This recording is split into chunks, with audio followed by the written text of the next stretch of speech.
ہم تھوڑا سا اور آگے اس کو لے کے چلتے ہیں کہ نبی کریم علیہ الصلوۃ والسلام کی احادیث جو ہے وہ ہم آپ کو بیان کر رہے ہیں.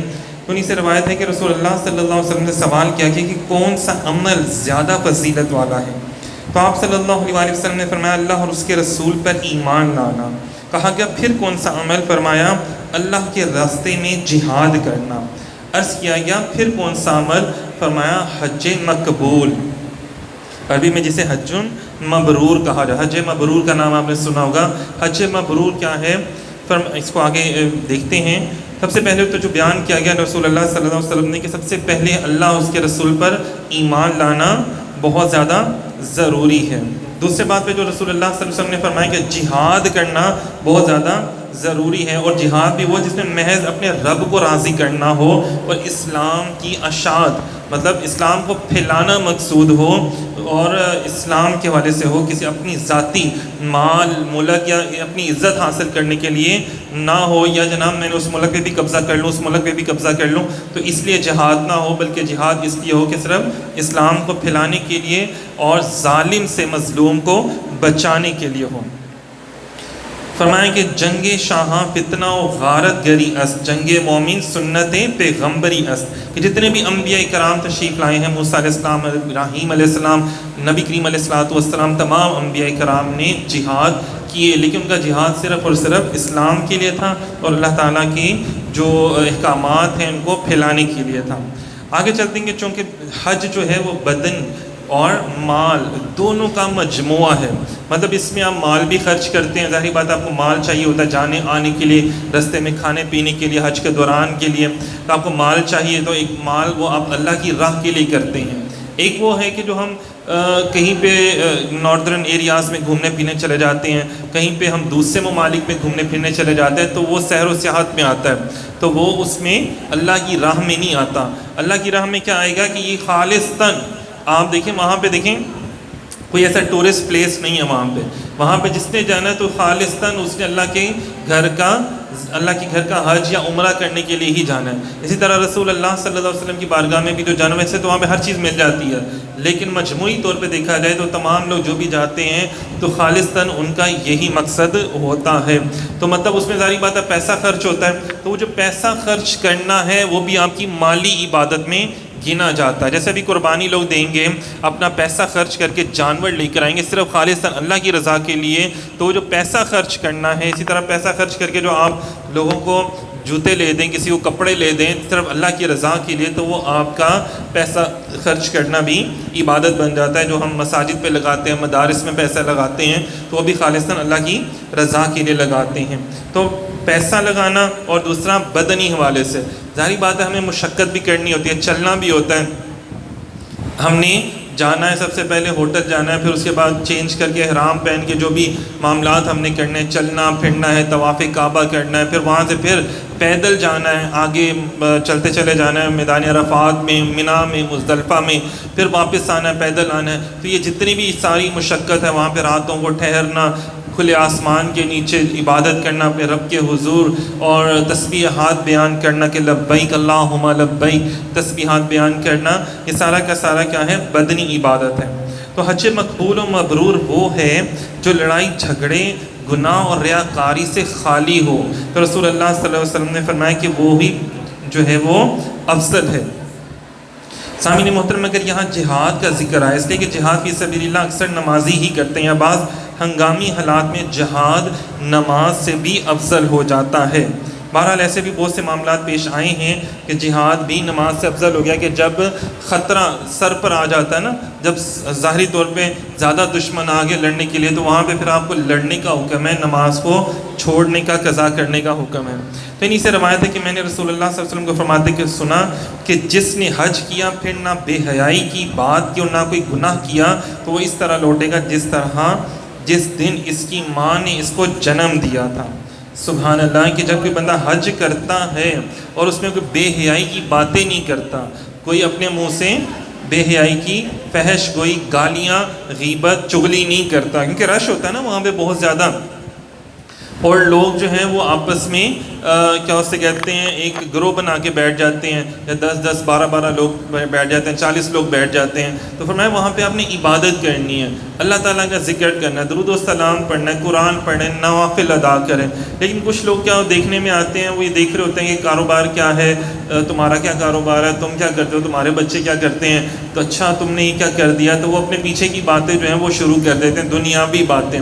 یہ دنیاوی باتوں سے منع کیا گیا. فرمایا جو دنیاوی باتوں کو چھوڑ دیتا ہے اور بے حیائی، جھوٹ یا غیبت یا ریاکاری بھی ہوتی ہے نا، کہ ہاں میں تو اتنے لاکھ لگا کے گیا ہوں جناب، میرے پاس تو یہ گاڑی ہے، یہ بنگلہ ہے، میں نے تو جناب یہ امیروں والا حج کیا ہوا ہے، میں نے تو یہ والا پیکیج لیا ہوا ہے، میں نے وہ والا پیکیج لیا ہوا ہے. تو یہ پیکیجز کی باتیں کہہ رہے ہوتے ہیں. پھر جب مینا کا ایک ایسی جگہ ہے جہاں پہ شیطان کو آپ کو پتہ ہے کنکریاں مارتے ہیں، تو وہاں پہ بڑی لوگوں کی لڑائیاں جھگڑے بھی سننے میں آتا ہوتے ہیں، اور دیکھتے بھی ہیں لوگ، ہم لوگ بھی دیکھتے ہیں، بہت سے ایسے معاملات ہوتے ہیں. جبکہ یہ وہ جگہ ہے، آپ کو پتہ ہے مینا وہ جگہ ہے کہ جہاں پر شیطان نے حضرت اسماعیل علیہ السلام کو بہکانے کی کوشش کی تھی کہ بھئی تمہارے ابو تمہیں پتہ کہاں لے کے جا رہے ہیں، ابراہیم علیہ السلام تمہیں تو ذبح کرنے کے لیے لے جا رہے ہیں، تو تمہیں یہ نہیں پتہ، تم تو ذبح ہو جاؤ گے، تمہیں یہ ہو جائے گا، وہ ہو جائے گا. تو 3 جگہوں پہ شیطان نے آ کے آپ کو بہکایا تھا، اور آج ان تینوں جگہوں پر ہی شیطان کا وہ پتھر ایک بنایا ہوا ہے، ایک نشانی ہے. تو انہی تینوں جگہوں پر جمرات کہتے ہیں اس کو نا، 3 جمرات ہیں، تو وہاں پہ تینوں پر اس کو پتھر مارے جاتے ہیں آج تا قیامت تک، کہ اس نے اللہ کے نبی کو بہکایا تھا. اسماعیل علیہ السلام اللہ کے نبی تھے نا، تو ان کو بہکایا، تو اس کی جو ہے سزا میں تا قیامت ہر مسلمان اس کو پتھر مارتا ہے. تو یہ فرمایا گیا کہ جو ان چیزوں کو چھوڑے گا، بے حیائی کو، غلط باتوں کو چھوڑ کر پھر وہ حج کرتا ہے تو وہ قبول ہے. اور وہ اس طرح ہو جائے گا جس طرح وہ بھی اپنے ماں کے پیٹ سے جب بچہ پیدا ہوتا ہے نا، تو وہ کیا ہوتا ہے، کوئی گناہ بھی اس کے اوپر نہیں لکھا ہوتا. اسی طرح بے شمار احادیث ہیں. اور پھر فرمایا کہ رسول اللہ صلی اللہ علیہ وسلم نے فرمایا کوئی دن ایسا نہیں ہے جس میں اللہ تعالیٰ عرفہ کے دن سے زیادہ اپنے بندے کو جہنم کی آگ سے آزاد کرتا ہے. مطلب یہ عرفات کا جو دن ہے وہ ایسا دن ہے کہ اللہ تعالیٰ اپنے بندے کو جہنم کی آگ سے آزاد کر دیتا ہے، اور اس کے نامہ اعمال جو ہیں وہ نیکیوں سے اللہ تعالیٰ اس کو بھر دیتے ہیں. سامعین محترم، ماہ رمضان میں کسی وقت عمرہ دن یا رات میں اس کا ثواب حج کے برابر ہے. آپ کو پتہ ہے کہ نبی کریم علیہ الصلوۃ والسلام نے اپنی ظاہری زندگی مبارک میں جتنے بھی عمرے ادا فرمائے وہ سب کے سب ذی القعدہ میں تھے، اور خود حج کتنی مرتبہ ادا فرمایا، صرف 1 مرتبہ، صرف 1 مرتبہ نبی کریم علیہ الصلوۃ والسلام، وہ بھی امت کی آسانی کے لیے. کچھ روایات میں آتا ہے کہ حضور علیہ الصلوۃ والسلام نے فتح مکہ سے پہلے بھی حج فرمائے، لیکن معتبر ترین جو روایات ہیں وہ یہ ہیں کہ نبی کریم علیہ الصلوۃ والسلام نے زندگی میں 1 مرتبہ حج اس لیے فرمایا کہ تاکہ لوگوں کے لیے اگزامپل بن جاتے ہیں نا، سنت ہے رسول اللہ صلی اللہ علیہ وسلم کی کہ جناب 1 دفعہ تو ہم نے حج لازمی کرنا ہے، اور پھر اللہ تعالیٰ کا حکم بھی ہے. بڑی بات ہے کہ بڑے احکامات نازل ہوئے جب نماز کا حکم. اب قرآن پاک میں ہے نماز ادا کرو. مولا کیسے ادا کریں؟ محبوب جس طرح آپ نماز پڑھتے ہیں بس اپنے صحابہ سے کہیں کہ آپ کی اداؤں کو ادا کرتے چلے جائیں تو نماز ہو جائے گی. کتنی بڑی بات ہے. سنت، فرض، اس میں کیا پڑھنا ہے کیا نہیں پڑھنا ہے یہ تو قرآن پاک میں نہیں نا بیان کیا گیا. اسی طرح یہ تو نہیں بیان کیا گیا کہ حج کیسے کرنا ہے. محبوب بس جس طرح آپ چاہیں گے ویسے ہی حج ہو جائے گا. آپ نے طواف کیا تو طواف، صفا مروہ کے گرد حضور نے چکر لگائے تو وہ کیا ہوا، وہ بھی حج بن گیا. نبی کریم علیہ الصلوۃ والسلام نے جیسا جیسا جو کیا اللہ تعالیٰ نے اس کو جو حضور نے فرما دیا نا محبوب، جو آپ فرما دیں. جب اللہ تعالیٰ یہ کہہ رہے ہیں کہ جناب محبوب کریم علیہ الصلوۃ والسلام یا رسول اللہ میرے محبوب جو آپ کا دل کرتا ہے تو قبلہ بھی وہی ہوگا. مجھے نہ بیت اللہ سے غرض ہے نہ بیت المقدس سے غرض ہے، مجھے تو آپ کی رضا سے غرض ہے کہ جس میں آپ کی خوشنودی ہے. اگر آپ کی خوشنودی بیت المقدس میں نہیں بیت اللہ شریف میں ہے، وہ اس وجہ سے کہ رسول اللہ کو کیوں پسند تھا کہ آپ کے جد الانبیاء حضرت ابراہیم علیہ السلام نے اس کو تعمیر کیا تھا. کتنی بڑی بات ہے. کسی طرح اسی لیے نبی کریم علیہ السلام کو اس سے بہت زیادہ محبت تھی. سامعین محترم، ایک صحابی رسول ہیں سعید بن یزید رضی اللہ تعالی عنہ. تو جب ان کے نا کتنے 94 سال کے ہو گئے تھے، 94 سال کے ہو گئے تھے، لیکن وہ پھر بھی نہایت تندرست لگتے تھے. ان کی کان، آنکھ، دانت ہر چیز بالکل ٹھیک تھی. لوگوں نے ان سے پوچھا کہ آپ 94 سال کے ہو گئے ہیں تو مطلب یہ کیسے ہے؟ تو کہتے ہیں کہ جب نبی کریم علیہ الصلوۃ والسلام حج پر تشریف لے کے گئے تھے تو میں اپنی والدہ کے اپنے والد صاحب کے ساتھ وہاں پر گیا تھا، تو نبی کریم علیہ الصلوۃ والسلام نے میرے سر پر دست شفقت رکھا، تو جہاں پر نبی کریم علیہ الصلوۃ والسلام کا دست شفقت لگا وہ بال بھی سفید نہیں ہوئے، وہ ایسے ہی تھے جیسے جوانوں کے بال کالے ہوتے ہیں۔ اور اس نبی کریم علیہ الصلوۃ والسلام نے صرف ایک مرتبہ دیکھیں دست شفقت رکھا تو وہ 94 سال کی عمر کے بھی جوان لگ رہے ہیں، مطلب اتنی صحت مند، تندرست، دماغ بھی بالکل ٹھیک، ان کے رسول اللہ صلی اللہ علیہ وسلم کا دست شفقت ان پر لگا۔ تو سوچیں جن کو حضور نے چوما ہوگا، حضرت امام حسن امام حسین پاک رضی اللہ تعالیٰ عنہ، ان کی شان کا عالم کیا ہوگا۔ وہ صحابہ کرام جن کو حضور نے اپنے پاس بٹھایا، جن کو حضور علیہ السلام نے اپنے ساتھ لٹایا ہوا ہے مدینہ پاک میں روضہ رسول صلی اللہ علیہ وسلم میں، تو افسوس ہے کہ وہ جو لوگ صحابہ کرام کی بے ادبی کرتے ہیں یا آل پاک کی بے ادبی کرتے ہیں، تو ان کو سوچنا چاہیے کہ اگر میرے آقا کسی کو چھو لیں تو وہ 94 سال کا ہو کے بھی جوان نظر آتا ہے دکھنے میں بھی، اور اللہ تعالیٰ اس کو جنت میں اعلیٰ مقام عطا فرما دیتا ہے، اس لیے کہ اس کے سر پر میرے محبوب کا دست اقدس لگا ہے۔ تو جو حضور کی آل ہیں ان کی شان کا علم کیا ہوگا کہ حسین مجھ سے ہیں، میں حسین سے ہوں۔ دیکھو من کنت مولا فہذا علی مولا، جس نے کیا حضرت ابوبکر صدیق رضی اللہ تعالیٰ عنہ کی شان، حضرت عمر فاروق رضی اللہ عنہ، کتابیں ماشاء اللہ حدیث کی بھری ہوئی ہیں کہ جہاں پہ اپنے اصحاب کی حضور نے شانیں بیان کی ہیں۔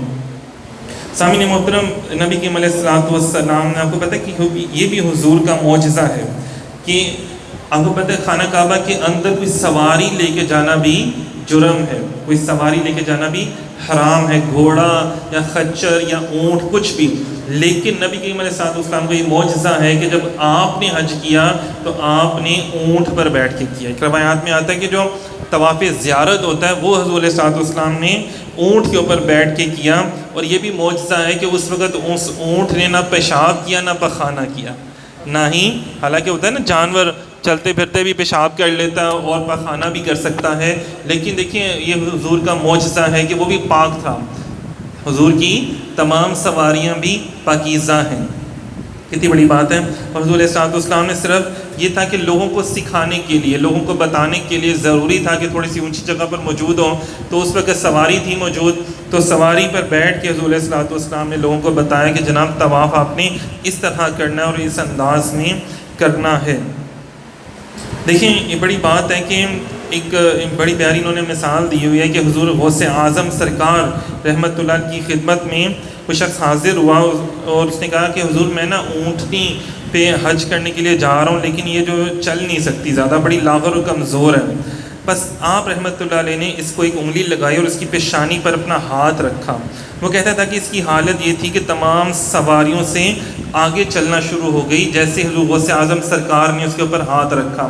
تو آپ دیکھیں حضور علیہ الصلوۃ والسلام کی آل پاک میں سے حضور سیدنا شیخ عبد القادر جیلانی کسی اونٹنی پر ہاتھ رکھے تو وہ تر و تازہ ہو جائے، وہ صحت مند تندرست ہو جائے، تو میرے اور آپ کے کریم آقا لجپال آقا علیہ الصلوۃ والسلام کی شان کا عالم کیا ہوگا۔ دعا کرتے ہیں اللہ رب العزت مجھے آپ کو ہم سب کو حج مبرور کرنے کی توفیق عطا فرمائے، اور جو ہمارے ساتھی وہاں پہ گئے ہوئے ہیں تمام مسلمان خواتین اور مرد، بچے، بوڑھے، جوان، اللہ تعالیٰ ہم سب کو، ان سب کو بھی حج مبرور کی توفیق عطا فرمائے، جس میں کوئی ریاکاری نہ ہو، جس میں کوئی شرک نہ ہو، جس میں کوئی غلط کام نہ ہو، جس میں کوئی جھوٹ اور فریب نہ ہو۔ ایسا حج اللہ پاک سے دعا کرتے ہیں اللہ پاک ہم سب کو کرنے کی توفیق عطا فرمائے۔ بہت شکریہ، جزاک اللہ۔